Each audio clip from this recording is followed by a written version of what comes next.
Hey, what's going on, everybody? Happy New Year! Happy New Year!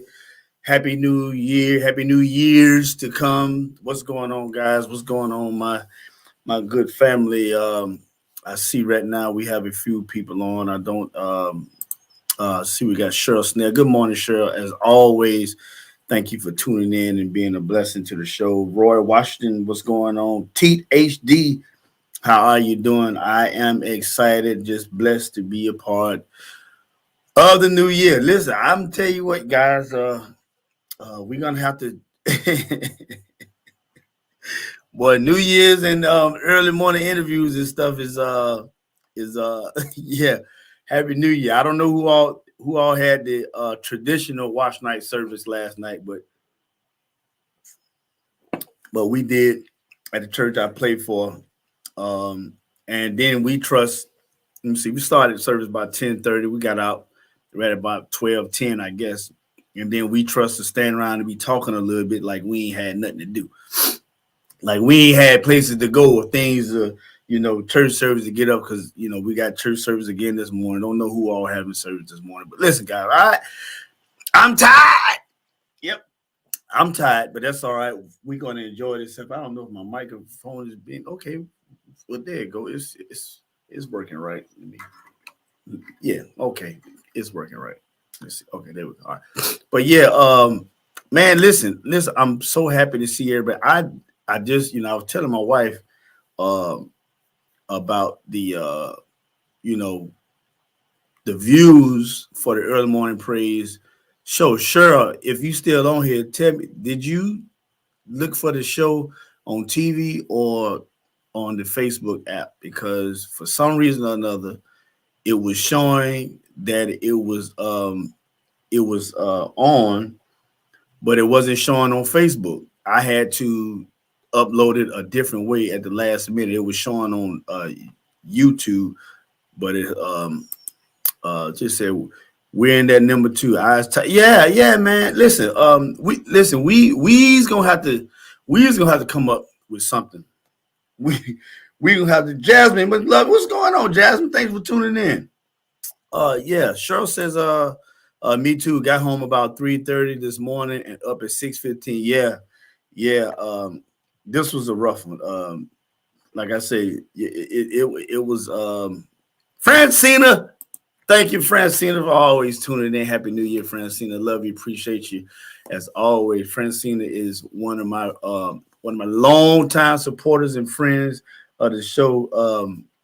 Thanks for tuning in. So who all went to watch night? We already see Cheryl did, um, uh, and uh,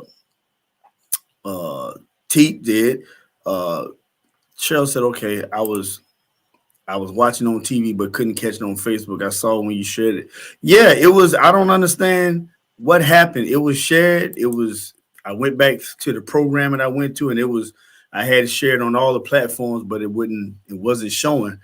It was only showing on YouTube. So what I did was I went to YouTube and shared it from YouTube to Facebook. So I'm realizing and learning, and I'm glad. I told my wife I'm glad whatever happened because normally I would run downstairs and run in the room if she's still laying down. A lot of times she'll just watch the show from the bedroom, or she'll go downstairs and watch it on the TV. So I either go in the room and, hey, I don't know what's going on, so. But I sat down, I thought about it. I was like, I just got to figure this out. I got to figure out how to get the show on. So I think I found at least two more ways to getting the show on where there is no hesitation anymore. So again, yeah, but we got it figured out. And like I said, thanks, to and I think people, if I'm not mistaken, Cheryl, Jasmine, anybody, correct me if I'm wrong. I guess Cheryl from the area, so she probably answered this better than T. Uh, but I think more and more people are beginning to watch it on TV. And of course, the ones who don't live in the South Carolina area, they probably catch it later on. Mary Sims, good morning. Happy New Year, Mary. Happy New Year. I need the matter of fact, let me go ahead and create that banner. Let me do that right now. Happy New Year. Yeah, let me do that right now. Let's let that scroll at the bottom. Let's let that scroll. How about that? We'll let that scroll at the bottom, and boom, there it is.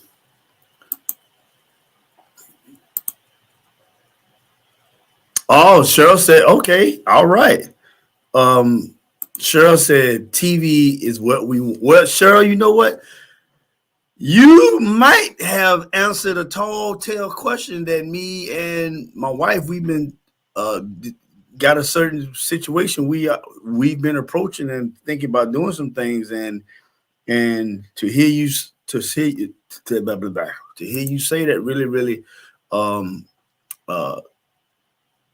confirms some moves that she and I plan to make concerning the bettering of the program. Yeah. So you guys tune in. But I just thank God for everything. Listen, somebody here, because there's a discussion that we had at church last night. Myself and Timothy Wesley. We was talking about watch night service. Watch night service. What is watch night service? Why are we having watch night service? Why are we still doing it in a traditional sense? Why some people don't would rather still call it watch night service or New Year's Eve or New Year's service. There's a disconnect between the old timers with the watch night service and the new timers with the New Year's service. Okay. And I think, let's see, however, we have to make sure that ones who can't catch it, we have to consider. Yeah, definitely. Yeah, so I'm thinking that the YouTube, I'm going to push the YouTube a whole lot more harder. Out of all the subscribers I got through Facebook, I got to try to get those subscribers to come over to YouTube and help that platform build up. But yeah, definitely, because I even Michael Kingsman from the Supreme Angels, when he saw the post and I tagged him in it yesterday, he was Big Mike, he was he always supportive anytime I do stuff like that. Jeffrey Newberry, when I play that group, they always chime in. Yeah. But yeah, where I was, yeah. New Year. What? Somebody just because I'm a fall away from this real quick because I was telling my wife I found some information, and I want y'all to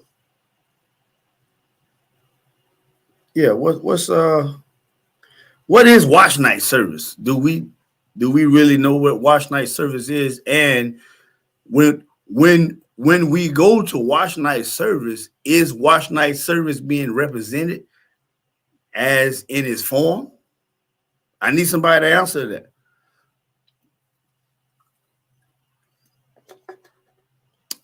Teed, I would love you to answer that. I think that'd be a good one for you to chime in on. Let's see. Ron Connor, Happy New Year, brother. Happy New Year there, Unc. I don't know how you spent your New Year's, but like I said, we was in church service. And did y'all call it watch night service or did y'all call it New Year's service? And one of the discussions that came up was the disconnect between the newer generation and the older generation concerning watch night service. There's a disconnect. And again, what is without nobody looking it up right now, is your watch night service representing the true meaning of the watch night service? Because I think a lot of times that we have done it so long, so many times over the years, we have no true understanding of why we're doing it. We're just doing it. Happy New Year, Cuzzo. That was I didn't know Christopher could sing like that, Cuzzo. I watched the video the other day, y'all. That's my cousin Crystal Clay. It's on my dad's side of the family. Yeah, cousin Crystal was a songster. Beautiful voice there. Love you, cuz. Thanks for tuning in. Yeah, what's this watch night service though? You know, we was talking last night too. You know, most of us go to church. We only do what we seen being done. We don't question it. We don't you know, they wear gloves during the communion. Why? I don't know. I've been seeing that all my now. Back in my younger days, I don't remember my grandma church. We was at a holiness church. I don't remember grandma. We ain't did that. Matter of fact, we did old school. Grandma had crackers in a plate, and we all came up and got a piece of cracker, and we all got a little sip. You know, wasn't until I got up in age and started going to other churches where I started seeing the gloves and all this other stuff. You know, what was the true meaning? What's this true meaning of the watch night? Wait a minute, why do I have a day? Let's stay warm. That ain't let's stay warm. That ain't the one. You know what? Wow. I don't know what's going on with this thing here. Matter of fact, one of the persons I was talking to last night, Brother Timothy Weston, he's in, but let's see what T has to say. T say, in my opinion, there's a disconnect because we don't teach about what we used to do and just expect the younger generation to accept what we do. Teach first, then have a conversation, then decide a direction. And that's pretty much where Brother Tim, myself and my wife, we was talking about last night. Watch night services, you watch. Uncle Ron, listen, get off the internet, Uncle Ron. Get off the internet, man. Get off the internet. But you're right though. Yeah. So again, somebody tell me what's the main reason? What's the origin for this watch night? What is it? What's going on with watch night service? What is it? Somebody help me out. Help me out. What is, you know? I mean, literally everybody probably went to watch night service last night, and I'm wondering, did any preacher or anybody break down why we go to the watch? What's the significance of the watch night service? All right, and nothing against, you know, where I was at yesterday, that wasn't brought up.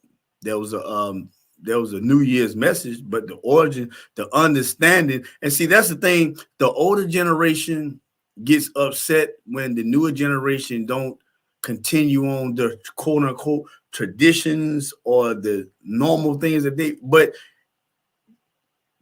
you can't continue on something that this generation ain't really with that. They not continuing on with something that don't make sense and they don't understand. Bottom line, you know, people want to say that people should want to come to church. You know, Tammy, good morning, happy New Year. People should want to come to church and all that. And yeah, I agree. But listen, church, and some of y'all may not agree with it. Church is just like a business. What I mean by that, church is just like a business. What I mean by that, there is no successful business that does not attract customers. Simple as that. Y'all, listen, 5 minutes. Don't let me speak at you. Listen, churches are just like business. McDonald's is not successful just because their name is McDonald's. McDonald's has a service that serves people. They have certain advertisement that clickbaits in your mind. I need to go to McDonald's, Burger King, Pizza Hut, the grocery store. You go to a particular grocery store because they have what you need. Which the thing I'm looking up. Okay, yeah. Am I right about that? You go to a grocery store, you go to a clothing store, you order offline because they have what you need. They petition for your services. Are y'all with me? The church has come to the thing where, well, you ought to come to church because I love the Lord. Yeah. I think to some degree, everybody, even if they don't understand, they know about Christ. They respect. I would say this because everybody don't believe in God. They respect a higher being. Now, I believe in the Lord Savior Jesus Christ, God the Father, God the Son, God the Holy Ghost. I don't want nobody to get that twisted. But what I'm saying, everybody don't. Let's be honest. I don't want nobody get on here saying he don't know. I do. But we have to have the reality that the faith that we was brought up under, and I'm saying we because everybody on here is, I would say at least 40 and up. At least 40 and up. We was, when we was brought up, it was something different. We seen her like Crystal Clay, New Ebb. She, it was things that helped confirm our faith and confirm our respect. We seen healing being done. We seen demons being cast out. We seen this and that. We seen the church grow and flourish. Yeah, we in a new time, but you know what? Let me get back to the original question, because and I think Francina, my sister, back in the day, we used to have testified service on that night, but church just have a service and eat breakfast afterwards. Again, so listen, Francina just say back in the day, and I thought we were gonna have some grits and eggs, a piece of bacon, a piece of bacon and a sausage, or biscuit, or something, but again, the church is, in a sense, it is a business that needs and must attract customers. People might not like that analogy, but we not attracting the younger generation. Matter of fact, we ain't attracting nobody right now. We not attracting nobody right now. Tim says tradition outbeats logic. That was a saying that he was saying last night that made lots of sense. So because of tradition, we continue to do things the same way without reason or thinking logically. A lot of times people are afraid of new things. They never done it anyway. They never done it any way else.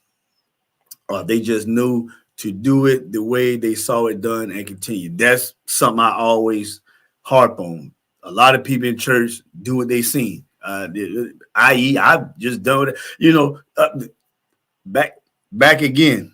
And I have yet for somebody to answer the question, why the deacons on the front row? Why do the deacons, and this is just a sense of, not that I have a problem with it, but what's the big thing about them being on that front row? What's the maybe that was biblical. I never seen the scripture, heard nothing about it. I ain't saying it ain't, but why do we wear the gloves? Why? And this is something, if the death, burial, and resurrection of Jesus Christ, as far as our love supper, if that's what it representing, just like when we have baptism, in the Baptist faith, what we believe, we going down and renewed and coming up fresh, and we all excited when we have communion and we representing the broken, his broken body, his shed blood, but also why is it so somber as we now prepare ourselves for the communion? I mean, who want to take communion sad? I don't get it. But let's Daryl Dottie, what's going on, good brother? But again, people, watch night service. I can't get, I haven't gotten the answer that I've been looking for. So let me I might have to pull it up for y'all, because all right, watch night service, and you tell me whether your pastor or pastors have brought explained to you, because see, you need clarification and understanding to appreciate what we're doing, right? The occasion known as Wash Night or Freedom's Eve. How many of y'all know that was the other name for Wash Night service? Or Freedom's Eve marks when and listen, I don't want nobody put no answer up here after I done put that tell y'all. Cause that means you didn't know. I asked what was the origin and the true meaning. Ain't nobody said nothing. I ain't heard nothing about some bacon and sausage and grits. That's all I heard. Okay, all right. So but let me read it now. Cheryl says she can't type and drive.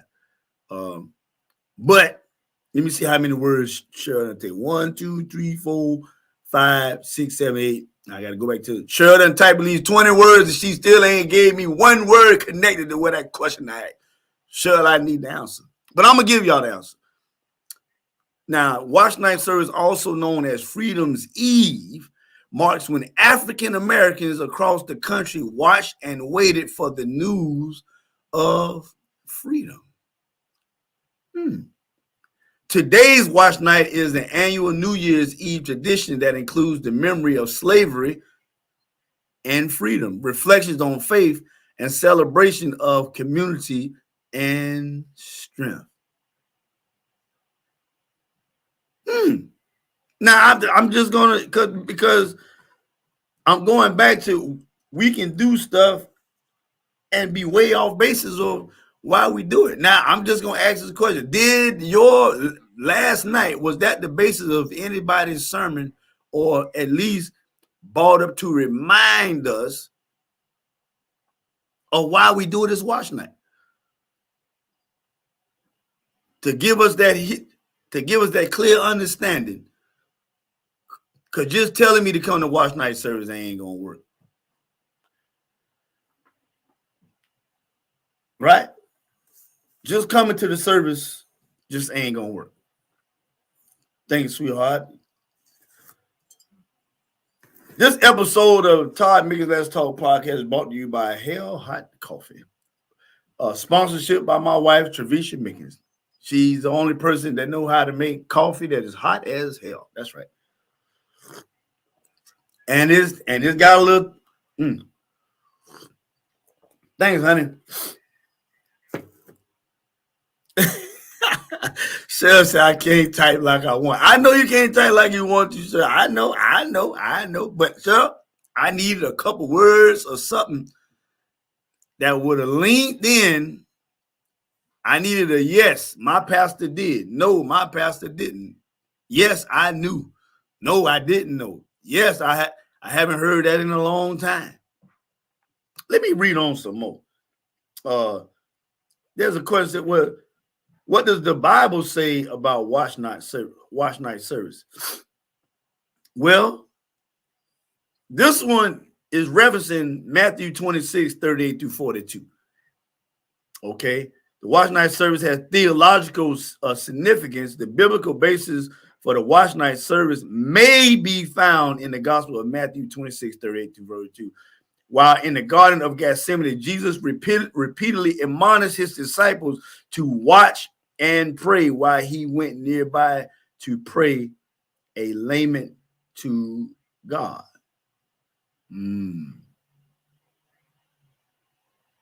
Okay, all right, well, hey.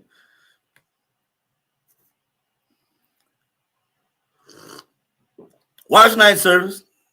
I'm just going to listen, let me, when did Wash Night begin? See, this is where you can appreciate things and understand things.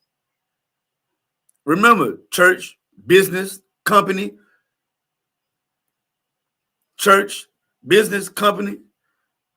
pastors, deacons, or whatever. Listen, y'all are CEOs of the church. Y'all are presidents, vice presidents, board members of the company. That's what you are. That's the reference I'm using. If you're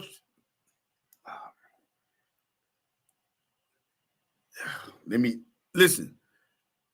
McDonald's, Food Line have services that people want They have something. They supply a need. If I'm saying it right, they have something that you want. There's a need, and they have what you need. The church has to have a company is successful because they meet the supply and demand market. The church will be successful when it meets the supply and demand market. Now, don't y'all take what I say out of context. Just take it for as I said it. So it sounds like no matter what the true answer or reason is, it still has nothing to do with the New Year's Eve. Well, let me read this. The first watch night was December 31st, 1862, as abolitionists and others waited for word via telegraph and newspaper, of word of mouth, that the Emancipation Proclamation had been issued. So they was waiting. And I'm guessing, let's just put it together. They were waiting, and the time they must have got the answer at 12:01. Huh? Watch night, also called Freedom Eve, Christian religious services held on New Year's Eve and associated in many African American churches with the celebration or and remembrance of Emancipation Proclamation.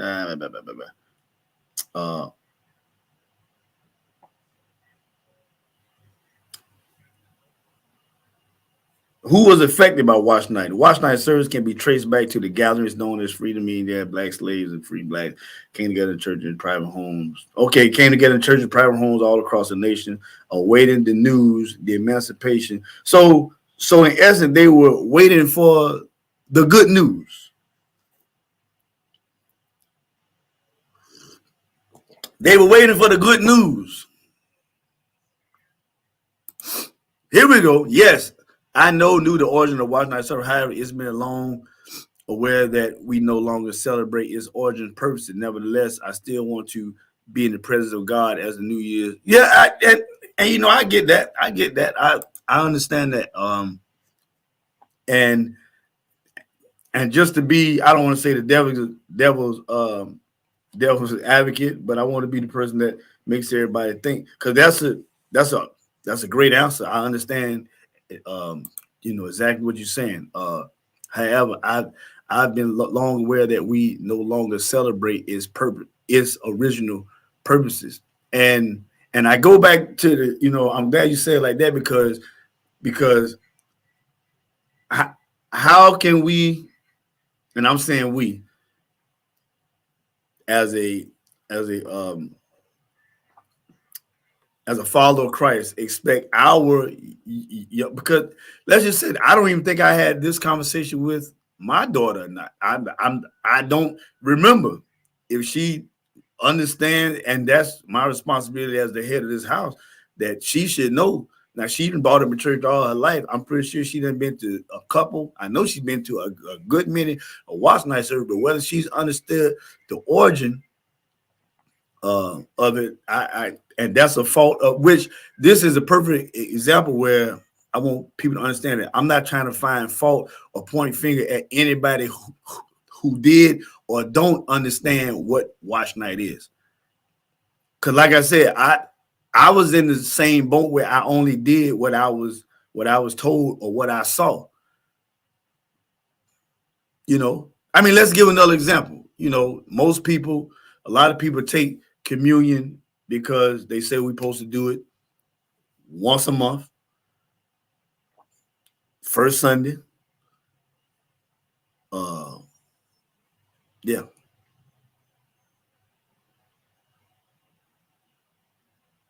Don't know why it's the first. Maybe the first Sunday is just a particular Sunday that's picked. I heard Geno Jennings say something that was real interesting. Geno Jennings said, because Hughes, what's going on? Because Geno said that most folks are not taking the communion correctly, because you're supposed to take communion from one cup. One cup. Everybody, same cup. According to the Bible, am I right? That's what he say. Yeah. I mean, he went, he took the scriptures and everything that was said literally. And he said, if you're taking it in the morning time, you're taking it wrong. He's saying because Jesus was having supper, the Last Supper. See, I'm gonna challenge y'all today, y'all. I mean, listen. And this just bringing up conversation. Are we taking the Lord's communion wrong? Because it does say the Last Supper. Huh?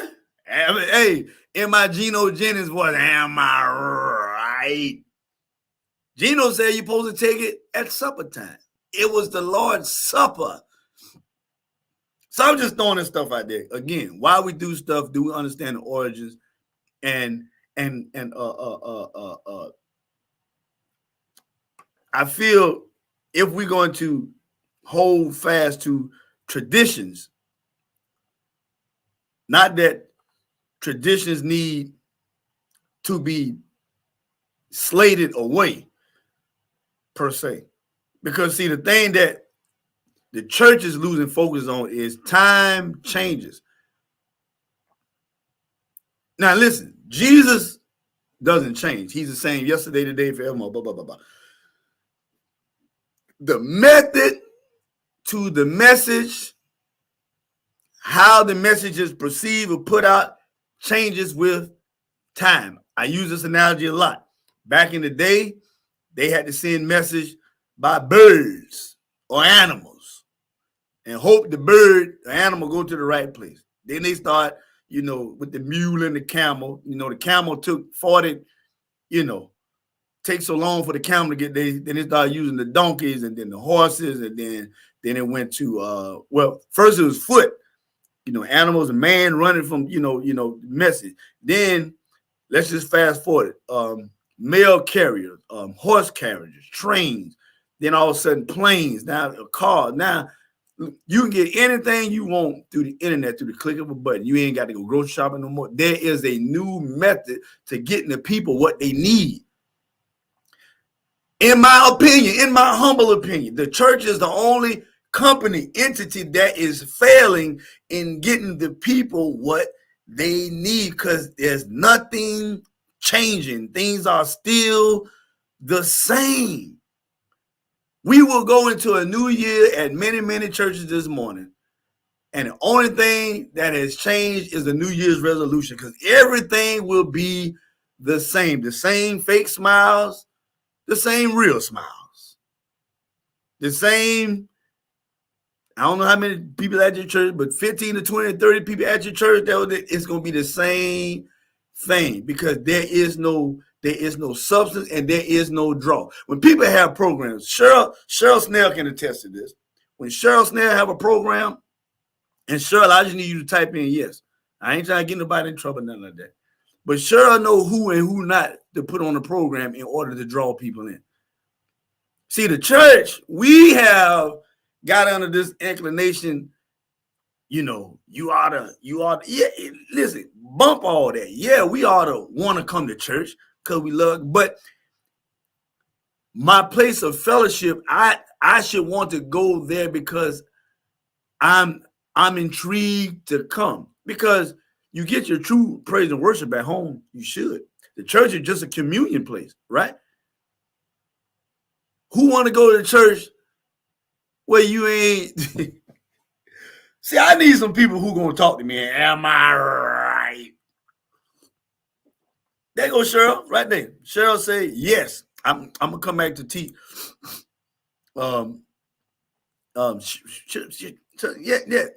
She know she wanted, and I don't remember what the price of the tickets is. I know it's at least $25, $30. She can't charge no 50 or VIP tickets and all this and the pro. She know, listen, this group ain't gonna draw nothing but nobody.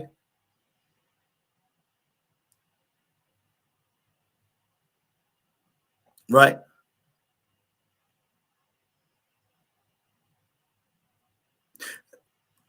Back to this. Yeah. The communion scripture tells, yeah, as often as we meet. I agree with that. Matter of fact, coming up, my mom and daddy, along with it was me and my oldest sister, and I think my youngest sister at the time. I don't think Jessica Cole was born, but from time to time, we would have communion at home. They would sit us down, and daddy would go through the Jesus, was talking to the disciples, break bread, and me and my sister sitting there. And I don't know why, but I would start crying every time. Not because I was mad by take, but I guess I felt the Spirit. I felt the Holy Ghost. Yeah, but I would start crying. Me and my sister started hugging each other, and we eat the communion, and so I agree. Yeah, as often, yeah. But Gino say, and see, this is where, for the life of me, I can't understand why the church as a whole, we can't get this thing together about if it's one Lord, one faith, and one baptism. If it's one God we serve, why can't we have one message? Now, is Gino wrong? I don't know. I don't know. Cuzzo says a lot of traditional things still going on in the church. We have to do more research and stop jumping on the bandwagon. We have a lot of bandwagon saints because perfectly said. Perfectly said. We've done it just because. I'm going to tell y'all something. This may be a different analogy, but you know why I work so hard as a husband, as a man? At my daddy's 70th birthday party, I think me and all my brothers said it. We work hard because that's what we saw. There wasn't no gray line. I said to this day, I can't remember one day. I got to get back and make sure, because I see some people coming in. I can't really remember one day that I got up and my dad was laying in the bed. We just didn't see that. Wilbur D. Gaines, what's going on? That I did what I saw. My daughter's in college, so she come home, and we might, my wife has something to do. She work a game or something, and of course, everybody know. I tell you, I get up 3 o'clock every morning. So if we out, I'm normally in bed 8:30, 9 o'clock. That's right. Y'all can laugh at me if you want to. I'm 46 years old. I be in bed. I be sleeping 8:30, 9 o'clock. Your boy down. Yeah. So on the way back to the house, we get back to the house 10 or 11 o'clock. I tell my wife and my daughter, I said, I don't know, man. I'm kind of tired. Man. Your boy might have to sleep in tomorrow. I think I'm going to call in. My daughter said, Daddy, you going to call in the morning? I said, hey, babe, I'm tired. She said, well, Daddy, it is kind of late. You only get about 3 hours worth of sleep, maybe 2 hours. My wife, like, honey, my wife already know. Honey, you going to stay home? I was like, babe, I don't know, babe. I said, babe, you think I ought to stay? I said, babe, I got to get up in 2 hours. She was like, babe, well, yeah. But you know why I go to work? And I wanted my daughter to see it because there is no excuse for a man to be sitting around unless medically now. There are some things, I'm not going to say every man who don't, because there are some specific reasons why men and women don't go to work or can't work. But I want her to see what she has seen was the example of a man that's going to get up every morning, hell or high water, snow, sleet, or shine, whatever, rivers flooding over, that daddy trying to find a way to get to work because that's his responsibility so he can take care of his family. She be, Dad, I got this morning, you was going. I'd be there and call her. Dad, I thought you, Dad, why you? And I told her, I said, I do that so you can see that you don't need to be around no lazy joker. Right? What's going on? It's my family right here. Rituals. And this is the thing that I want to touch bases on. We'll do all these rituals or traditional things in the church which is really a lot of stuff that we got from Catholicism. Oh,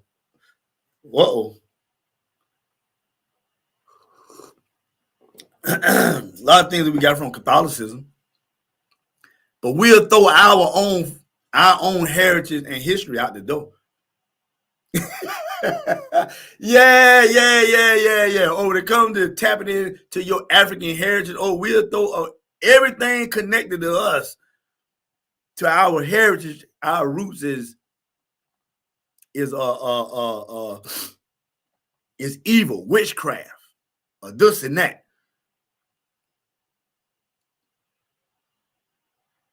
I'm just throwing that little tidbit because we're gonna come back and talk about that another time. Yeah. Oh boy, I'm getting some comments. I'm getting some comments. And this comment here is going back to talking about the draw, the connection, the want for people to come to your company, the want for people to come to your church service. You have to have something for the people. When I go to McDonald's, and I ain't had McDonald's in years, but when I go somewhere, I want good service, and they have drawn my attention to their. They have a supply and demand locked. I demand something, they have the supply of it, if I'm saying it right. I'm just using the analogy, church is business. People don't like to say that. They don't like to say those particular words. Church is business. Church got CEO, president, vice president, board members. They got all that. They ain't nothing but pastors, assistant pastors, deacons, trustees, all that. Am I right? Oh, Francine said also they would wash feet on that night. When the last time y'all see some foot washing? Huh? I'm just asking. I'm just asking. So are we doing part of the communion, the Lord's Supper, that Gino Jennings said according to the scripture, 1 cup, everybody drink out the same cup. Gino said, have faith that you ain't gonna get sick. That's what Gino said. Yeah.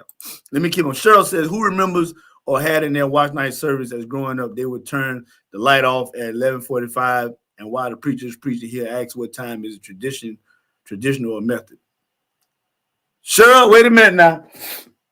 Cheryl, now Cheryl, listen, now wait a minute now.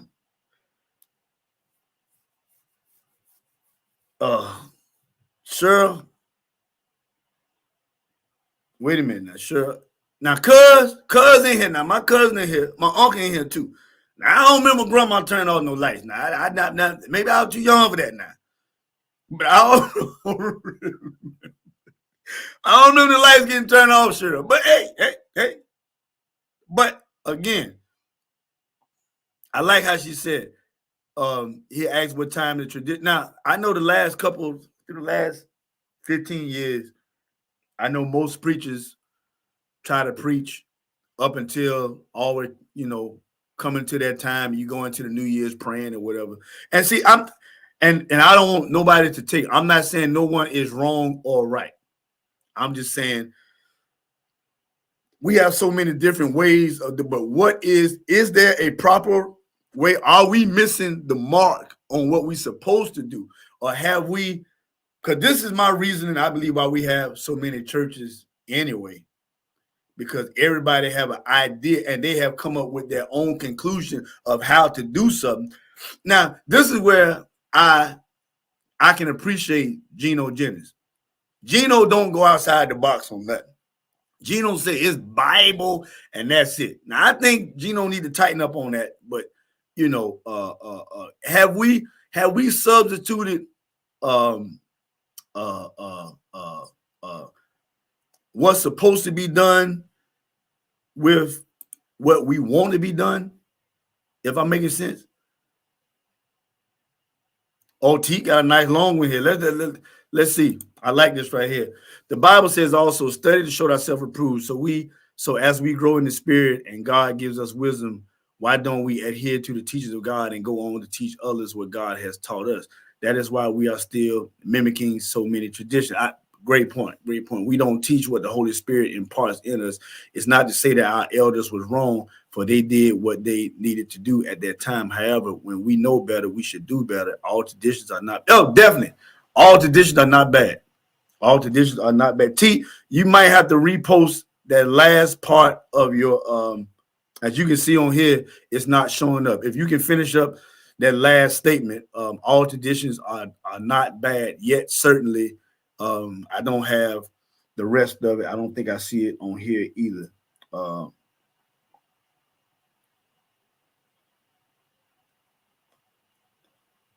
Let me see if I can see it on here. Okay.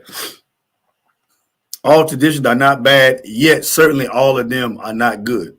Yeah. And then this is my uncle right here.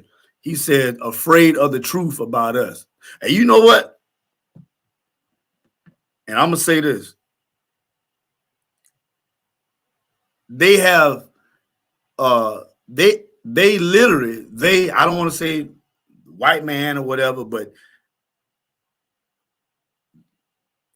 they have told us that everything about us coming from our heritage is so evil or wrong or crazy that we are afraid to really know about our own selves. Now, again, I think that's a topic I would love to bring my uncle on, and I know he's got it. And I've been saying this for a minute. He's got a plethora. Matter of fact, I got a book you gave me years ago. I got it in my library collection around there. When I show you, matter of fact, I would go get the book, but I don't want to leave the screen, and I can show you.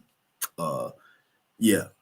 So if you ever was looking for a book, like, yo, where that book at? I got. I got it. I got that book. Yeah. But yeah. We getting some comments in the house now. Cuz said, yes, Cheryl Snell tradition. He, that preacher, was probably doing what he was taught or growing up, and or he was doing something to draw the interest of the people. So next year, I mean, let's be honest, preachers. I don't know if y'all want to admit it or not. Preachers, when you preach, when we preach, we want to give a message and a sermon and something where first that people hear from God, but you want the people to want you to preach again. Let's just get that in the way. Yep. Preachers can sit here, you know, I don't preach for the people. Listen, no, you don't preach for the people. You preach for the need of the people, but you ain't gonna tell me there ain't nobody. I'm telling you that you ain't telling the truth. You speak and you want your message, of course, sent from God to be presented to the people, and you want them to want you back. You want them to listen. We want to hear from you again. Nobody gets up there preaching and say, I don't care if y'all don't want to hear me no more. Let's, you know, you get up there with a sermon, you don't have no, and what I'm talking about that is with the presentation of your sermon. Huh?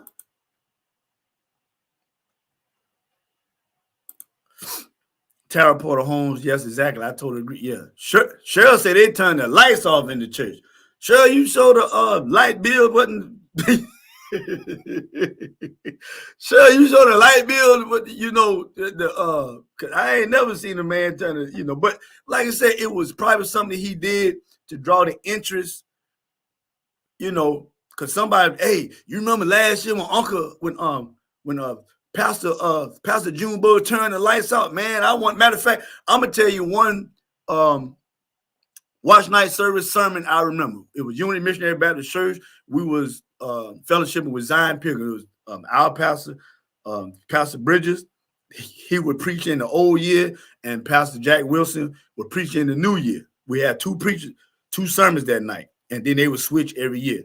And the only sermon I remember from Pastor Jack Wilson, I'm gonna tell you, his sermon title was Yabba Dabba Do.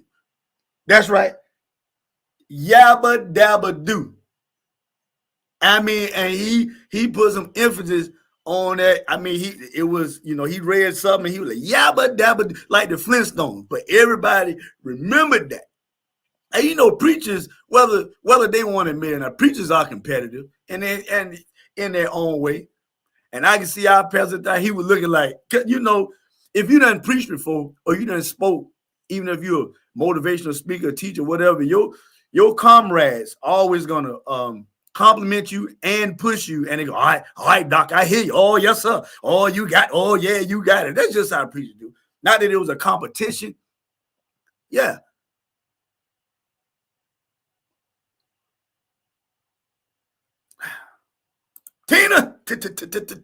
Tina, Happy New Year, Tina. Francina saying, yes, I remember.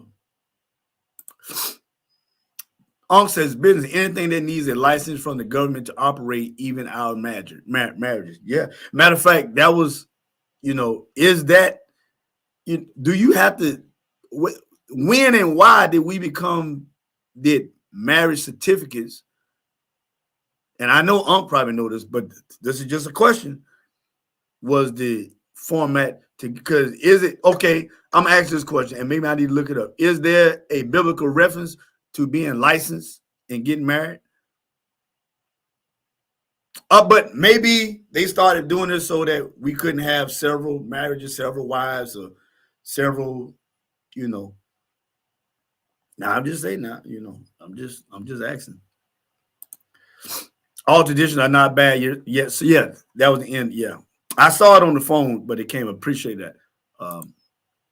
Tina Timmy said, I remember Sister Cheryl, the preacher would sing and ask the watchman after 11:30 every 10 minutes. Watchman, what time? Listen, I don't remember no lights being off at our church, man. Listen, y'all need to go back in time and ask grandmama them was the wiring bad? If y'all was stomping so much in the church that the lights started flickering, but that's you know, and it's evident that happened, and where that came from, we don't know. But I get it. A lot of churches make up their own rules. Example, during communion, you're supposed to wear white. So if I don't, yeah. And another thing, if they having communion at church and I don't take it, do that mean I did something wrong? You ever been in church and they hand you that communion plate and you say no, and they just say, okay, God, no. Jokers be like, let me move this off the thing here. Let me move this off the thing. Jokers hand you that communion plate, and when you say no.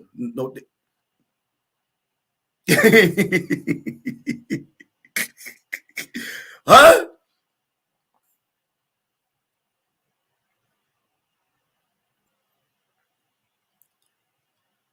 I don't know. I listen. Let me keep going. Let me keep going.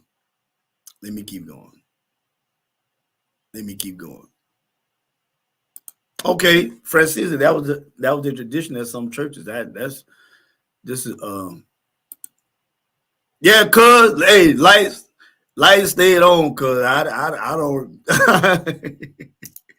yeah, cuz the lights stayed on. We went, yeah, lights stayed on. I don't know what's going on in Sheridan Church back in the day, but church, yeah. And our church, the lights stayed on, sure. But that's interesting though. I mean, I never heard that and where that come from. And then again, going back to the analogy of the origin of watch night service, especially if we're doing it at 12 o'clock. I'm just putting this together. Lights don't come on at 12 o'clock at night. So what was the parallel? And somebody can correct me or say, well, if you look at it like this, you know, boom, boom, boom, boom. But the watch night service, did it have anything to do with the lights coming on or being off? I don't know. There you go. It's your choice. And it don't mean you sinned. It don't mean you did something wrong. Because my understanding personally, if my focus, if my mind ain't clear, I don't want to do it just because you bought it to me. I done heard people, oh, if you don't take it, you're going to die. You ain't going to have no connect. What? I'm going to die? Well, what about all these people who ain't even coming to church, or some of the ones who coming every now and again and they missed the first night? We got to stop preaching to scare people or terrify people.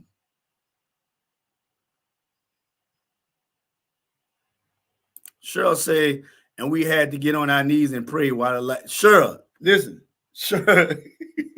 Okay, you know what? Now that probably is something I think I've been a part of, with the on the knees praying from the old year into the new year. So it was either, but bottom line is you was in church from the old year to the new year. And there's nothing wrong with that. I don't want nobody to take it for granted, because listen, it's, you know, lights on or lights off. Everybody churches did their thing. I guess the main purpose was to have you in church and you know, maybe starting off the new year correctly. Yeah. Because I must say, let's be honest. For those of you who were saved all your life, you probably never experienced this, but when you was in the world and you went to a New Year's party, you was getting your boogie on. You was getting that. There ain't too many churches. I'm just speaking from experience. Excuse me, the last couple, there ain't too many churches that you saying to yourself, boy, oh boy, we came into the new year and it was a blast in church. When I was out in the world in New Year's, I've been getting down, enjoying the New Year's, getting ready to come in. A lot of times we leave these church services, we just glad to get back home. And you wonder why people ain't coming out. Listen, guys, it's supply, demand, wants, needs. Some people call it gimmick. You call it what you want. But you can call it empty. You can call it. Oh man. All right, here we go. I was taught that you aren't supposed to take communion if your heart ain't right or you're not spiritually connected with God. That I've been, yeah. But again, where does that if your heart ain't right? Because my thing is, I don't want to take communion.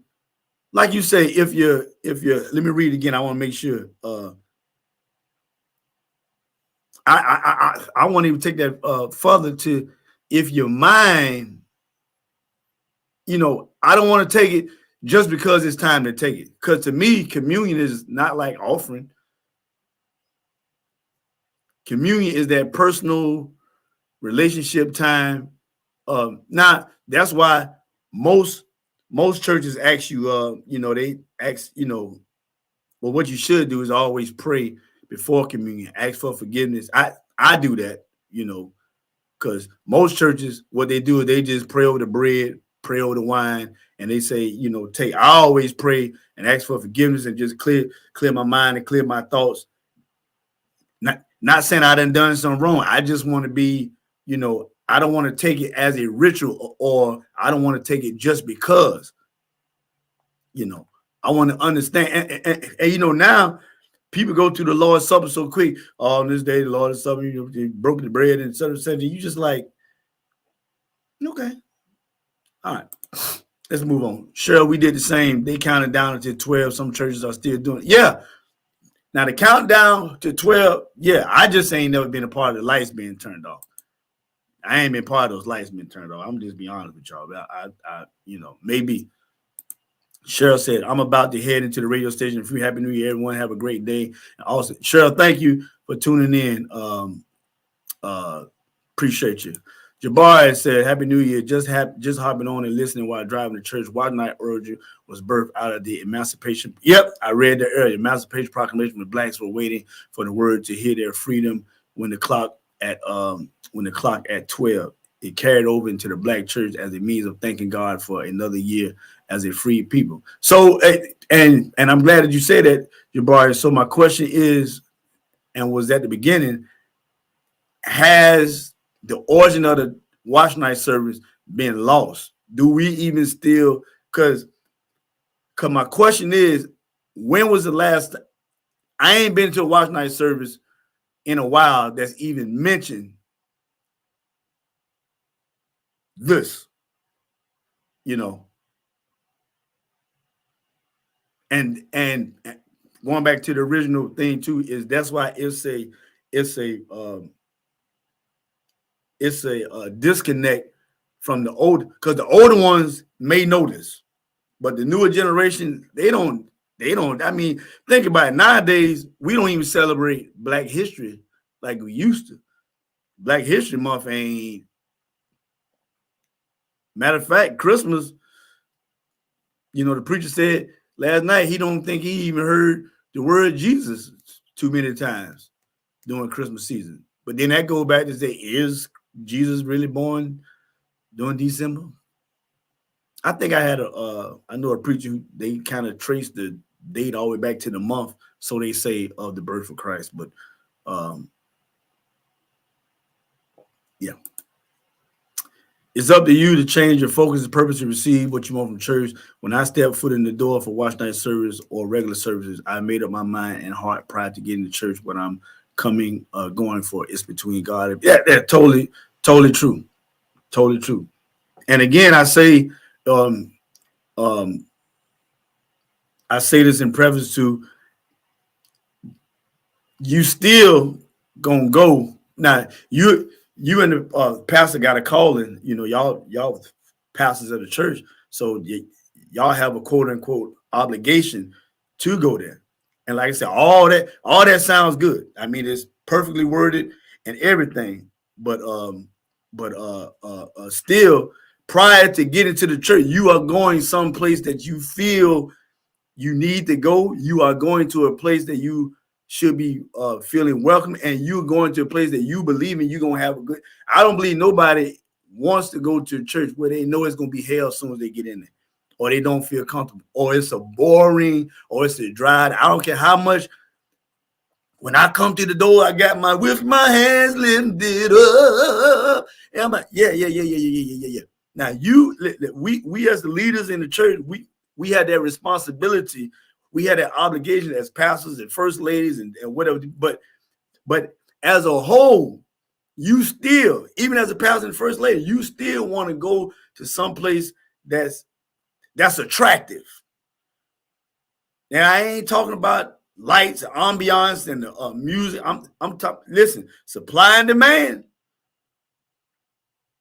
I think y'all know what I'm coming at. Here we go. Dr. Hamilton, I appreciate you being on, my brother. It was birth before the slave's family. Let's read on. He says here, the tradition of watch night may be traced back to the early 18th centuries in Moravian churches, when churchgoers began marking the occasion with the vigil or reflect on the year past to contemplate the one to come. John Wesley adopted the practice for his Methodist followers, who held similar vigils monthly with the full moon. It was given new significance among African Americans on December. Yeah, matter of fact, boy, you on something. Listen, I know, because I got the. I just read what Jabari said, and I just read the date that you got on it. Yeah. So again, Hamilton, I need a yes or no. Yes or no, Hamilton. You connected with churches on both sides of your family and your wife's side of the family. Is the origin, or is this learned for our people, or is it just come to church, have a good time? Because I think that we got to have an understanding to appreciate.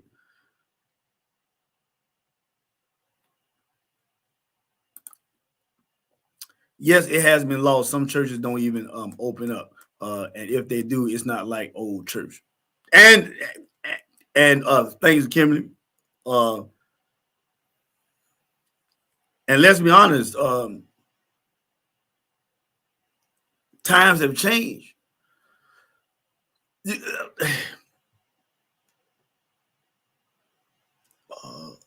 I remember the singing and the great services, and the churches were full, and the fellowship and the food afterwards.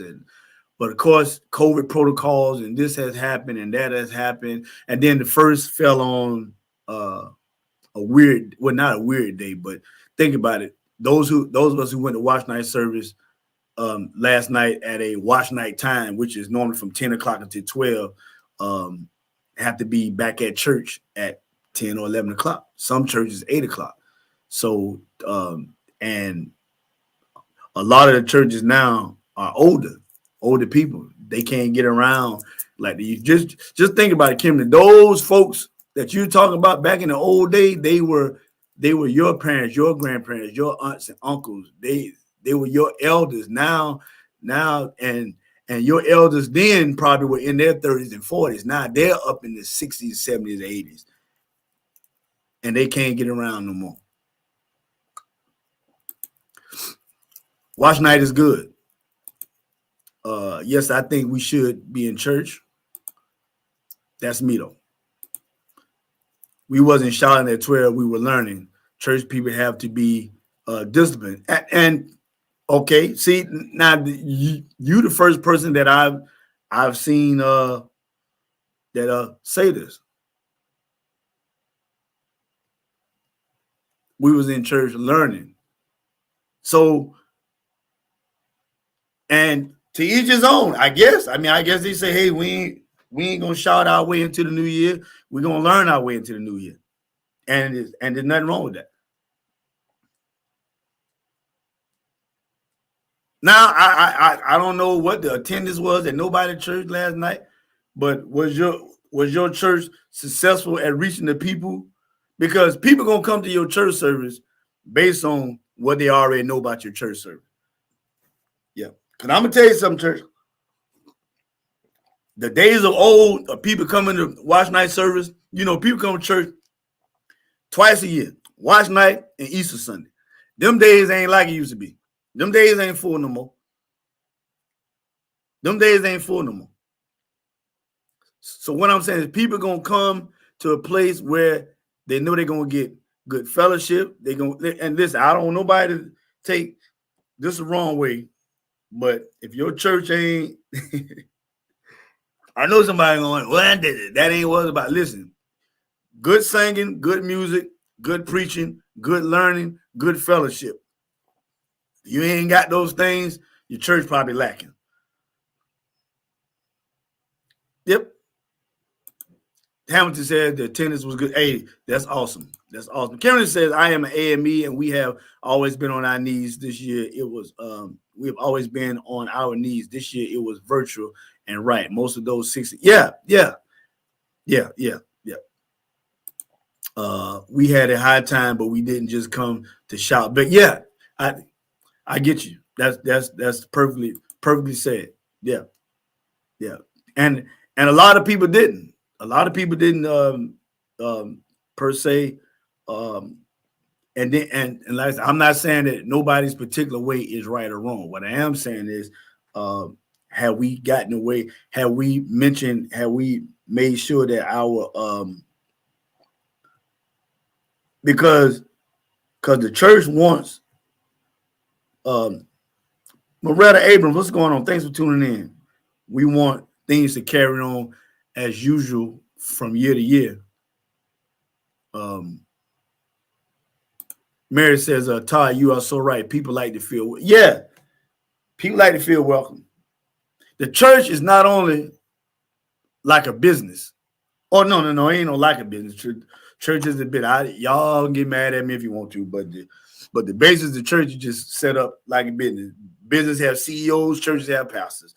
Business have a vice president, churches have assistant pastors, business have boards and all that. Church have the deacon board, all that board. So same analogy, right?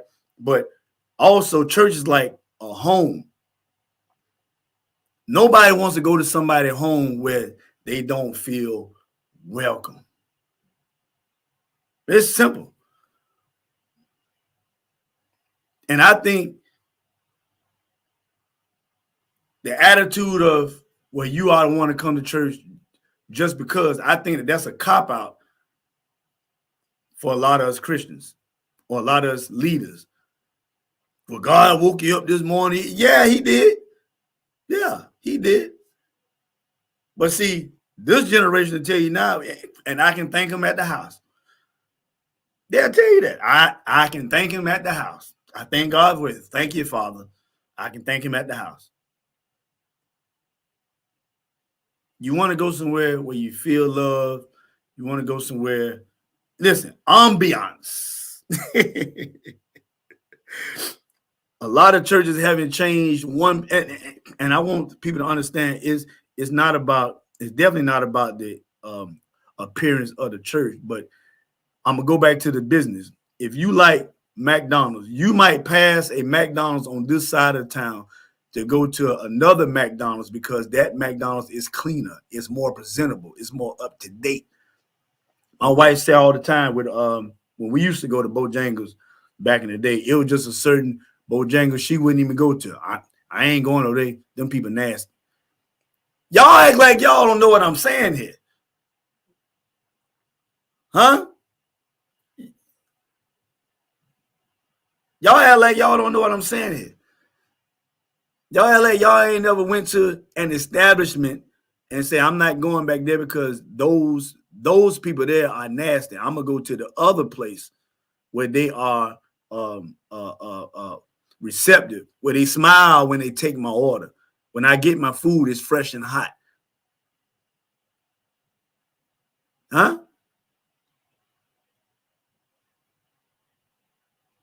See, I like to challenge y'all minds on this thing. We have got so, especially pastors.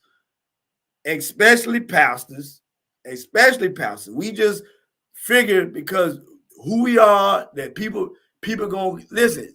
That people not obligated to you, they obligated to Christ. And if you don't have, if your church, and listen, I'm not saying you got to have when they come to the door, you got to have big old feathered fans and feather them saying, welcome to our awesome church. Would you like cranberry? You know, I'm not saying all that. Y'all know what I'm talking about.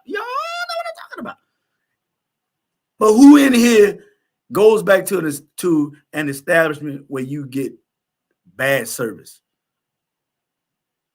So the question I ask again, or the thing that I want to bring up is, because see, reason why some of the churches are staying the way they are, because nothing is really changing. Nothing but the years. The same concept. The same people. My mama was in charge. My mama's in charge. My daddy was in charge. My daddy's uncle's in charge. Granddaddy was in charge. I'm in charge. And there is no, sometimes even major corporations, they go outside of what they know to bring in new ideas. Right? T says, forsaking not the assembly of the brethren. Totally. But where I assemble, I want to feel happy. I want to feel work. I want to be at peace. When I assemble with you, I want to assemble with like my, and don't get me wrong, no place is perfect. I don't want nobody, I don't want nobody saying, well, you must be saying that where you go is perfect, or either where this church is at. No, I'm not saying that. I don't think that nobody on here is saying, well, come to our service and we have perfect, because every church, every business, every something has issues that they deal with and they make better. Right? Tells exactly, you go to what's appealing to you. Francis said, you're right. I do the same thing. Bishop says a lot of churches took advantage of providing it, and they did. Yeah. A watch night service, e-church. Times are shifting. Many people prayed the new year in at home with family. Your sanctuary can be anywhere you connect. And we talked about that earlier, vertically to God. I love a good gathering, but we have to be open-minded to get people to Christ. And did this right here. Even with online church. See, I listen, I ain't let nothing slide. Even with online church, your online church service need to be appealing. I'm just gonna be honest with you, and y'all can disagree, and it ain't a knot or a throw at nobody. But when the pandemic happened, and a lot of churches had to, started going Facebook and all that, YouTube and live stream, it was a good thing. But a lot of churches, they just if we're gonna do things in excellence, a lot of churches don't need to be live streaming nothing. There ain't nothing. See, I'm going to come from the point of view of the person that's sitting at home who may be streaming live and going from service to service and saying, what in the world are they doing? Yeah, e-line service, online service, it still has to be appealing to the people. Now, let me get some more answers in here before I go any further. T says, so sitting home on your rusty, dusty just ain't gonna do. Get up and go somewhere. Listen, I agree with that too. Depending on your situations, some people still have, COVID or whatever the pandemic thing has really. I ain't gonna say gave people an excuse to stay home, but a lot of people just feel safer at home. But yeah. I say go. Do what thus says the Lord. And it's not a cop out, but you got to do what's best for your family. Even the ones who doing these online services, I'm just telling y'all, guys, come on now. Listen, a TV show, but you know what? I'm gonna cover all corners here. Some of us only watch certain channels because you have there's a clear vision. There's clear audio. The TV show is funny. The TV show has great information. Some of us won't watch News 10 because they think News 19 is better, or News 25 is better, or watch Fox 57 is better. The viewership will, matter of fact, I can give you a perfect example. My TV show, when I first started my TV show, Early Morning Praise, I got into viewership. I call it TV show. What's the numbers of my show? Because I wasn't going to keep the show going if I didn't have the viewership, right? Found out when I started, I was in 4th place with all religious programming during that time slot, 6:30 to 7. Within half a year, I moved up to 3rd place. And within a year and a half, I was in 1st place in that time slot. Y'all understand what I'm saying? Virtual church has made people lazy. Love you, bro. Hey, appreciate you, man. Love you, man. As always. Jabari said, nope, you're correct. Yes, sir. Yes, sir. Yes, sir. Appreciate that. Says so is it about the people want? All belongs to the Almighty. Most worship stuff and things, the all knowing is in you. Well, I see where you're going. And this is just my opinion. Depends on where you headed with that. It is what the people want, because not, and depending on what way you spend it is, I want to make sure that I'm addressing how you say. So is it about what the people want? I think everything that we deal in is pretty much what we want. Do we want the right things? I don't know. Do we? So I need to get you to elaborate on that a little bit more. Because you see, the thing about my uncle that I love, whenever he have a conversation with you or asks you a question, he making you think. He got, so is it about what the people want? All belongs to the Almighty. Most worship stuff and things that all knowing is in you. I know where you're going. But just let me say it like this. Rephrase that question for me, rephrase that question for me. And y'all, I tell you what I'm gonna do. Let me Got you. I see what you're saying. Let me do this right quick. I'm gonna get out of this, shut that down, and I think I'm gonna get out of this. I was gonna do some E2M stuff, but I think I'm gonna lay that alone. Let me see. Yeah, let me do this. Ba-bo. And we're gonna get ready to shut it down. I gotta get ready for service again. Like I said, my service is at 10 o'clock. We had watch night service last night, and I got home kind of. We got home late. Yeah, and then me and my wife, we got home and we just enjoyed each other fellowship and laughed. She talked to her sister last night over the phone. They was celebrating as well, and we just had a good time laughing at each other. So it was good. It was good. I got to let me find some, y'all. Please excuse me. Here we go. Let me do this right here. Y'all listen up, tune in.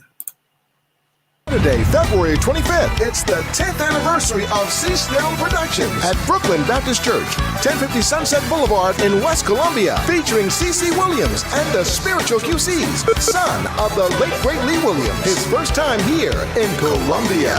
Let's have The Gospel Legends, Skylar Patterson and Predestined. The Sonny Brown Experience. Flossie Boyd Johnson and Favor. Blessed.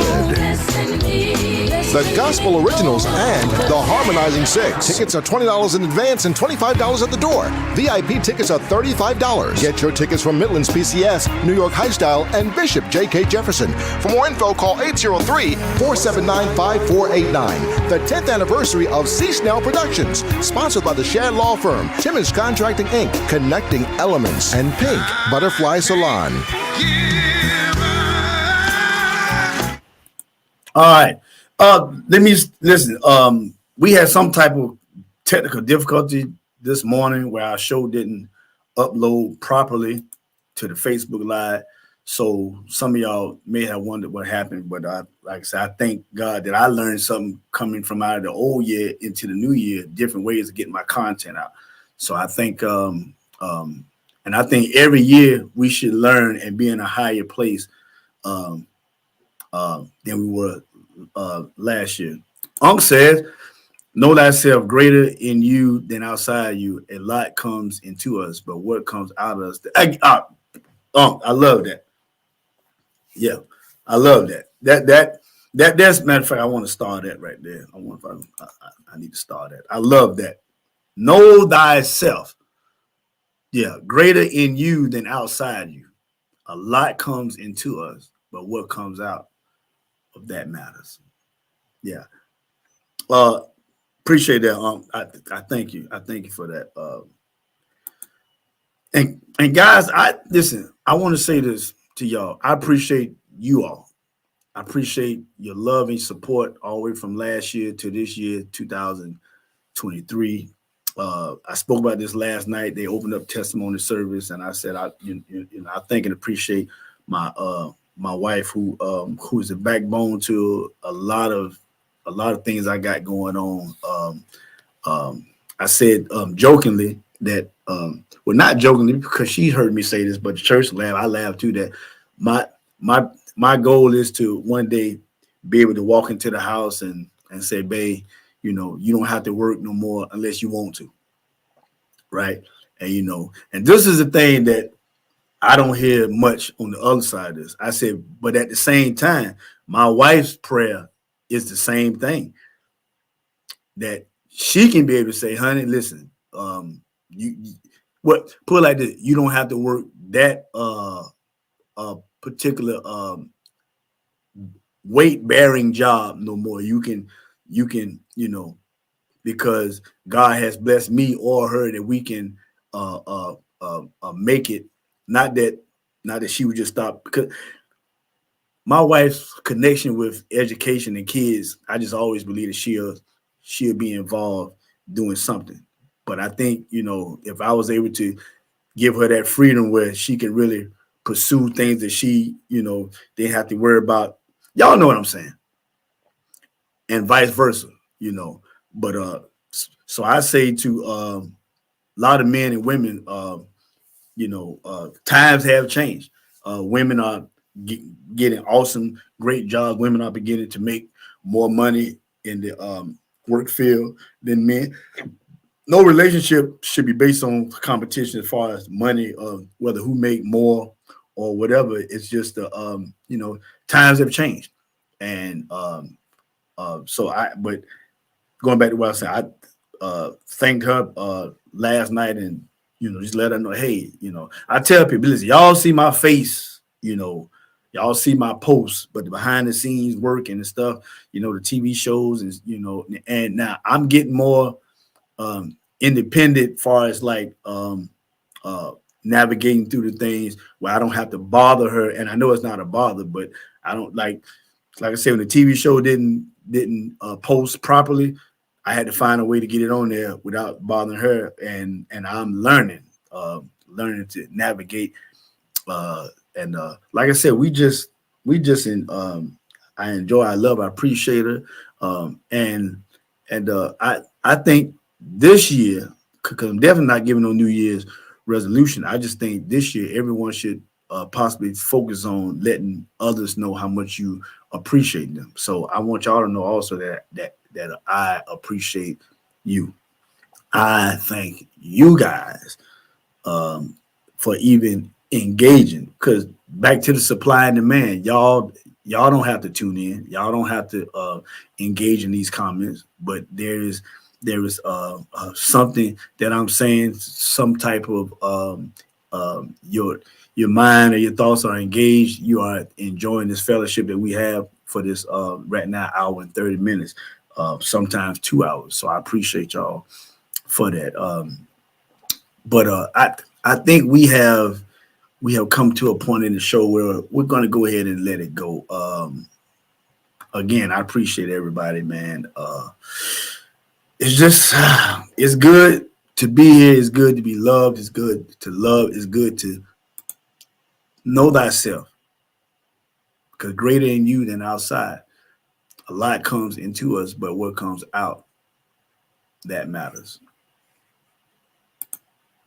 And I appreciate you, cuz, all that you do. I thank you, cuz. Thank you. Appreciate it. I love you. I love you. Love you. Love you. Love you. Love you. Love you. So guys, I may later on come back on to talk with you guys some more. Todd, we appreciate you. This podcast has been awesome. Thank you, Mary. Goes my mother. Have a great day, Mama.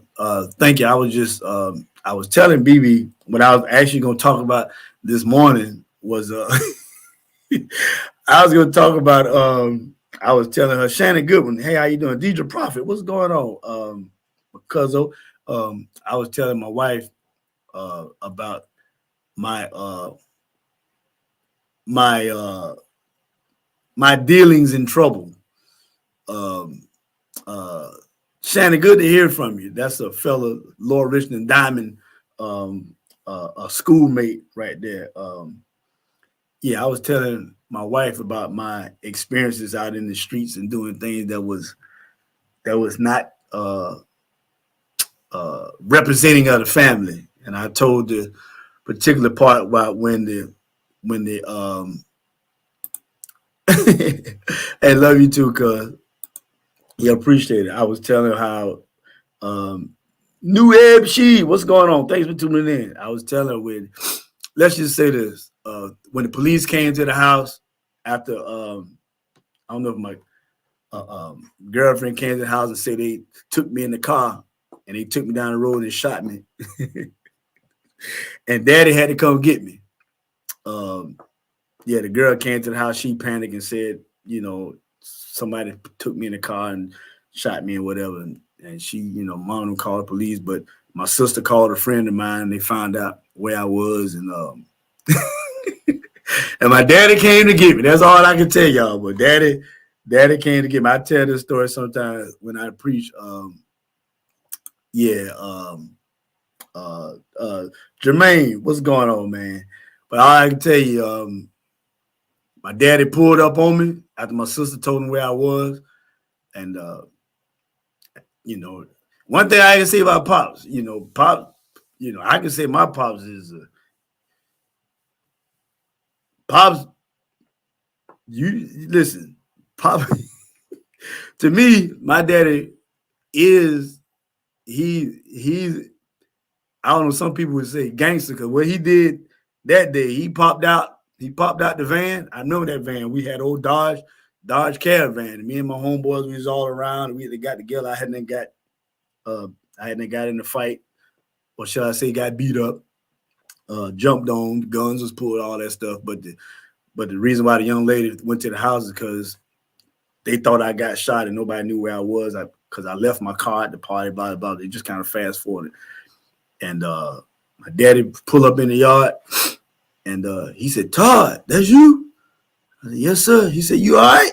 And I don't know if he thought where I was that all my friends were the ones that I had the beef with or was fighting. And I said, "Yeah, I'm good." He said, "Come on, let's go." Now my car was right there. And I said, "Well, I can't go nowhere. I got to take my friends home." And I saw my daddy. I think he got out the car with it in his hand. And when I say with it in his hand, I mean he got out with it in his hand. And I see, he said, "Boy," I said, and I just seen a little flicker. Of what I know was of his piece. And I told my friend, I said, "Hey man, I'll see y'all later." So so I thought my dad was gonna kill me that night. I thought he was gonna be like, "Fool, you out here and somebody done come to the house and say you they done shot you and they don't know where you at." And I wasn't no more than, I'm telling you, probably not even a quarter of a mile from the house. Like I said, my sister knew if I got into trouble, she knew where I would be at. Everybody got that brother or sister that when you get in trouble or they know what you're doing. And my sister, Daphne, she pretty much knew who I ran with and all kind of stuff. But got back to the house and man, my little brothers, Justin and Cole, they were lured in. They were looking, everybody's eyes was wide open. And I was feeling kind of nice. And all I could think about was I said, "Bo, when I get in this house, I know Daddy gonna lay into me. I know he gonna lay into me when I get in this house." So I walk in the house. I stumble in the house. I walked in my mama's room. My mama said, what you doing? What is it? And I just fell out on the bed. I said, "It ain't what you think." And I just laid out on the bed. She said, "What you mean it ain't what you think?" And I was telling my wife, I said, and I knew it was coming. My crazy behind sister Dap came down the hall and looked in the room door and just bust out laughing. And I don't know if that lighten up the situation, but I just remember I'm still thinking in the back of my head, Daddy gonna get me. So I heard him unloosening his belt buckle, right? I said, well,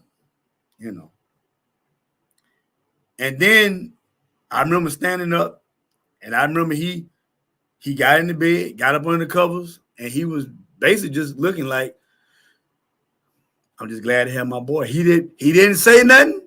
He didn't fuss. Now, Mama was fussing. Mama fussed the whole time. Oh my God, fussed the whole time.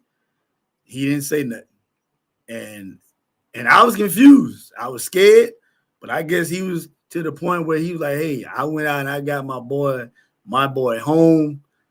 I'm just glad he's still here." Because listen, that situation could have went left.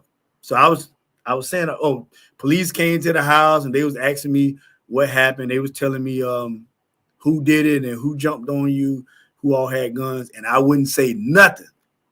So I was explaining to my wife, that's why I kind of understand and know what's going on with the quote unquote snitch culture. I don't think that we understand that we put the snitch culture, not even knowing it, on our younger generation.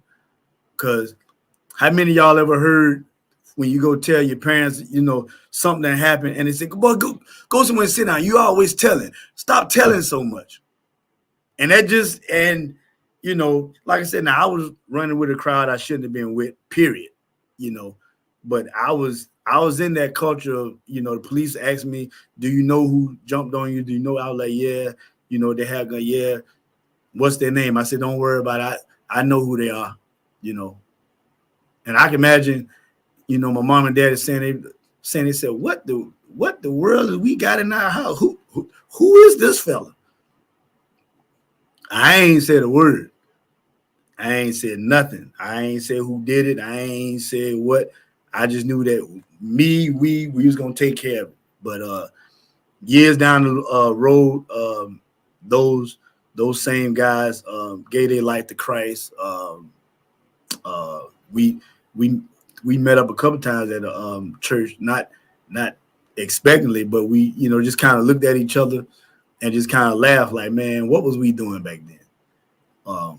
But like I said, we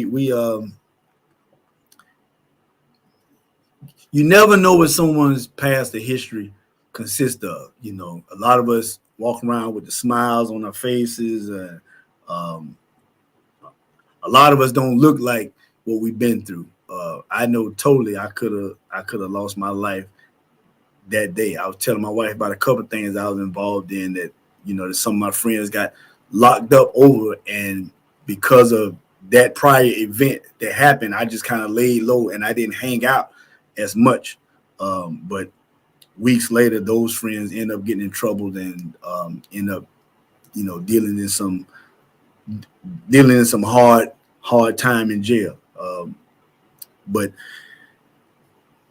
that's why, you know, when you give honor and praise to God, people can't tell you, you know, listen, you don't know like I know what he's done for me.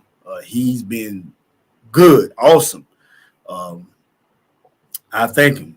You know, some of this stuff, you know, I talked about, which I won't say online because I out of respect of the families who are involved.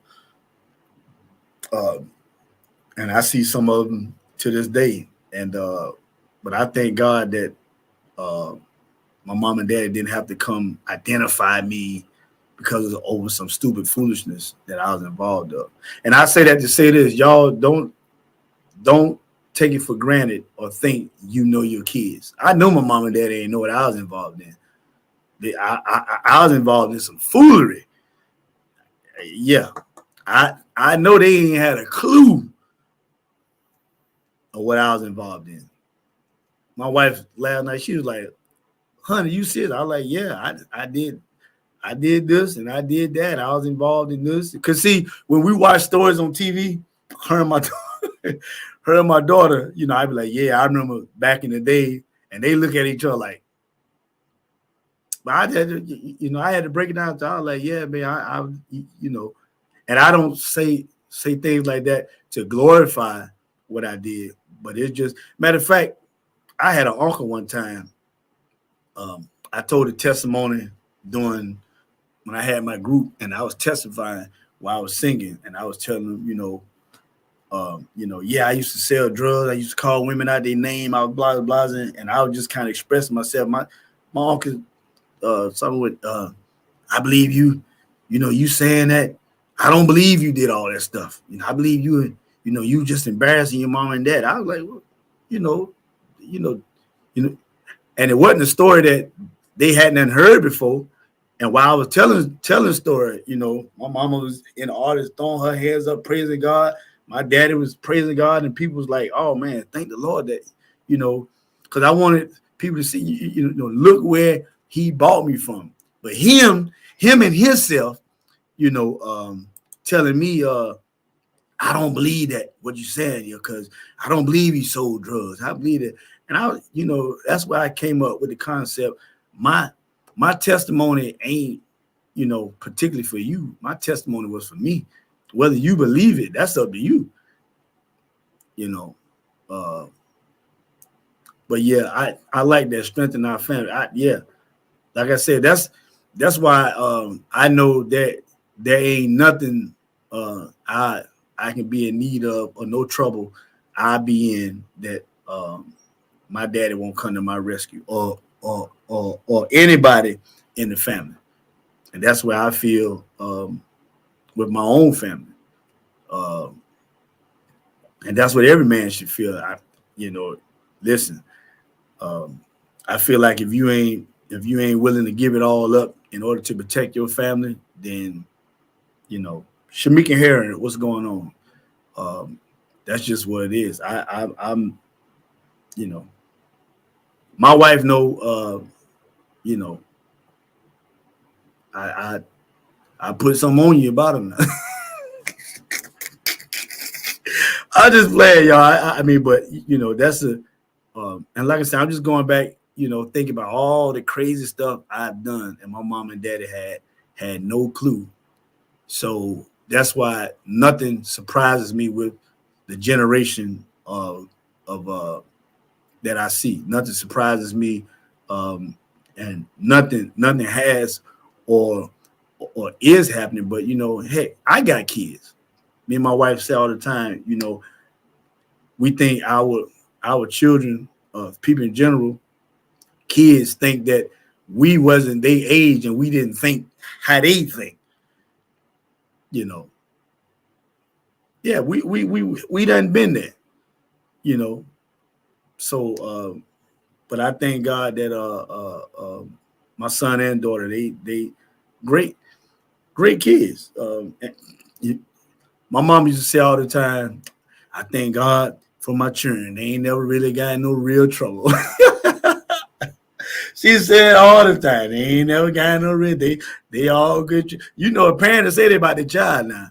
You know, their child be done just get out of jail for triple homicide. Well, my baby was a good child. He ain't never done nothing wrong. Yeah, but literally, I just remember the days that simple choices could have took me left. But I thank God that I'm still here. Again, y'all, I've yeah, we're gonna go ahead and go. Barbara Lights.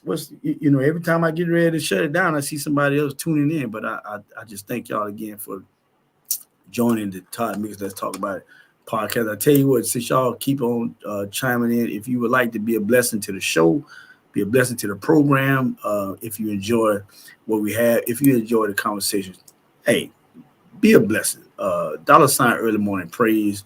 No amount is too big, no amount is too small, where you can bless this ministry, bless this podcast, bless the TV show. Remember, I have a TV show that comes on every Sunday morning at the hour 6:30. Locally in South Carolina, channel 63.1 WKTCV television. On Direct TV is channel 63, and on Spectrum is channel 4. And of course, it comes on Facebook Live. And then I have the podcast that comes on at 7:15 immediately after that. If you don't want to give through Early Morning Praise, Cash App, you can give through Zelle. Matthew Todd Mickens at yahoo.com, Matthew Todd Mickens at yahoo.com.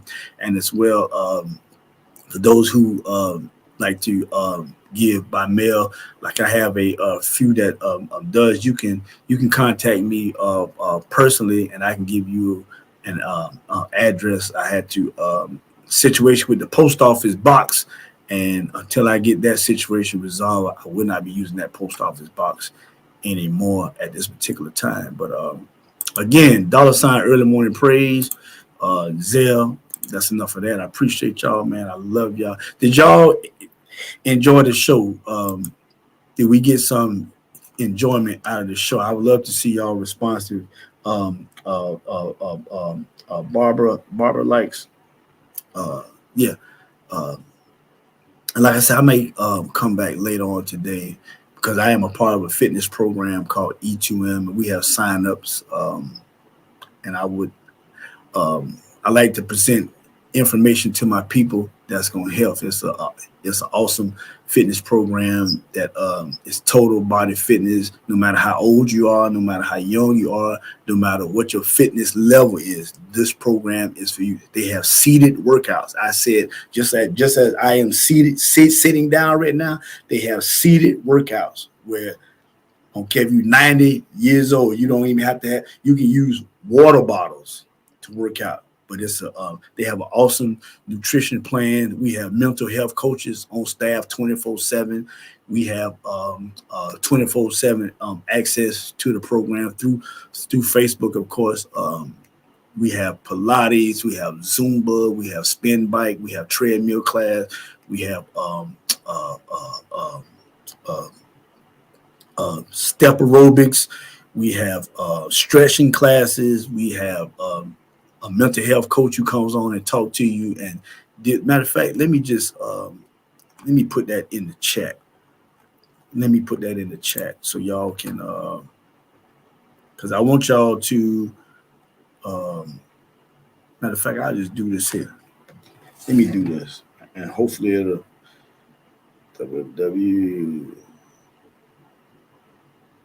I'm telling y'all, man, go there. I need to do it like this because it didn't come out right here, right there. www. Just go check it out. Just go check it out. Francina saying, thank you, Francina. Thank you. Matter of fact, should I? Let's do this. Let's see. Let's do this real quick. If it comes up, I'm going to do it. If not, I'm not going to worry about it. All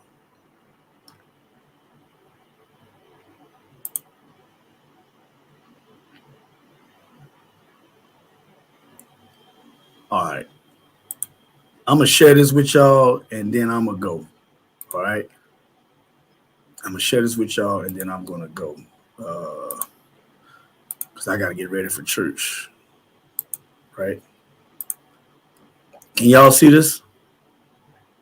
Okay, you can. Let's go here. Uh-oh.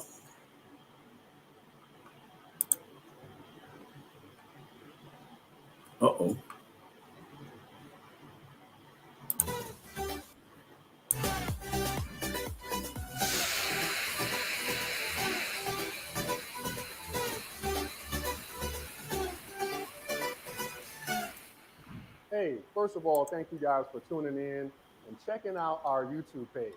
Today, we're going to talk about what is E2M. So E2M is not just a diet. Sometimes you may hear different things about E2M because we have very exclusive aspects to our program. But E2M is not just a diet. So what is E2M? E2M is a program that consists of 8 weeks of meal plans, workouts, motivation, coaching, and a lot of accountability. So when you look at our program and you want to know more about it, let's kind of walk through it. So we have several trainers. You don't just get one personal trainer, you get several. So I have 2 of my trainers here today, but you get several trainers. You don't just get one. You get meal plans that change every week. So every week you'll have a different meal plan. So it keeps the variety and spice of life when it comes to food. You can have a little something different, something to look forward to each week. Now, one of the biggest aspects of E2M is our community. That's what we're known for. We're mostly known for our community and the people that we have in our fitness group. So we have almost 100,000 people as of now in our fitness group from all walks of life. Doctors, nurses, lawyers, homemakers, former NFL guys, you name it, we have them in our group. That's to help give you all the accountability you need because there's somebody just like you in our fitness group, whether that be where they started from in their fitness journey or where they're going in their fitness journey. There's going to be somebody like you in our group. So when you think about E2M, it's not just a meal plan. It's so much more. It's a fitness program. You get a bunch of coaches. You get great workouts. You get great meal plans, and you get accountability that's unlike anywhere else.